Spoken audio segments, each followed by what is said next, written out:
Il y a les gens dont on sait d'où ils viennent, et les gens dont on sait où ils sont arrivés.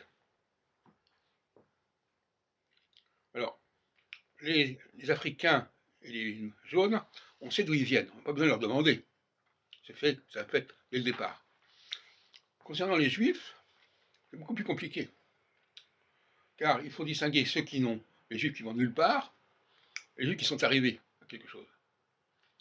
Et cette question de où ils sont arrivés, question beaucoup plus difficile à résoudre que la question de où vient un Africain ou d'où vient un Vietnamien.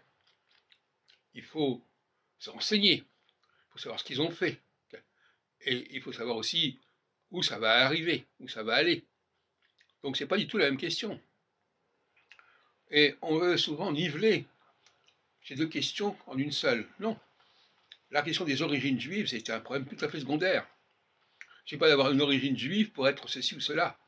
Alors qu'être africain, on n'est pas africain. On est vietnamien ou on n'est pas vietnamien. C'est réglé dès le départ, dès l'enfance, dès la naissance. Être juif à la naissance, ça ne veut rien dire. Contrairement à ce qu'on peut dire, Jésus, on ne savait pas quand il est né ce qu'il allait devenir. Même si on lui a donné ce prénom, mais on l'a donné par la suite, c'est pas à la naissance. Les juifs ne sont pas déterminés à la naissance. Ils sont indéterminés. Justement, pour revenir à ma présentation triangulaire. Ils sont indéterminés, et il y a ceux qui vont aller dans le sens de la médiocrité, et ceux qui vont aller dans le sens de l'élite. Et on ne sait pas à la limite au départ qui va aller où et comment. Quoiqu'on peut penser que les hommes ont plus de chances d'aller vers l'élite que les femmes. Mais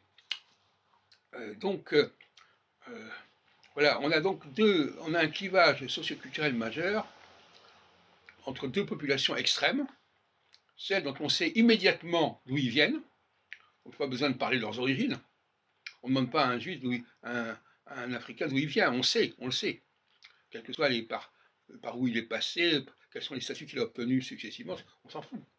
Par contre, un juif, on ne sait pas. Il va falloir qu'il le prouve, qu'il est différent, qu'il prouve qu'il a quelque chose à faire, quelque chose à dire. C'est ce qu'on appelle être jugé sur ses œuvres, comme disent les protestants. Un juif doit être jugé sur ses œuvres.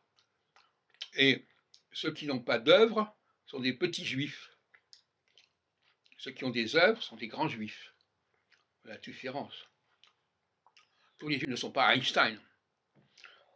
Et on ne savait pas au moment où il est né s'il allait être Einstein.